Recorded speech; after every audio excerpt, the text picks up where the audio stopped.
Hello everyone, welcome back to the channel. In today's video, I'll show you how to download and install the AliExpress app on your iPhone. It's very simple and you will be ready to shop in just a few minutes. So let's get started. First, unlock your phone and open the App Store. You will find the App Store icon on your home screen.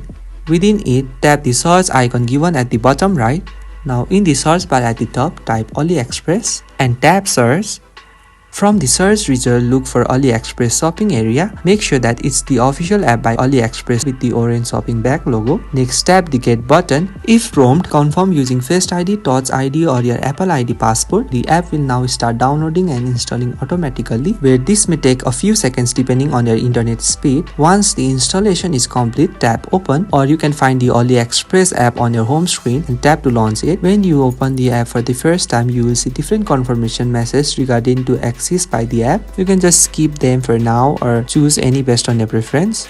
So please make sure to follow the on-screen instruction to finish the setup, and that's how you can successfully download and install the AliExpress app on your iPhone. So you can now browse products, get deals and shop right from your phone. If you find this video helpful, please do not forget to like and subscribe to the channel. Thank you for watching and I will see you in the next video.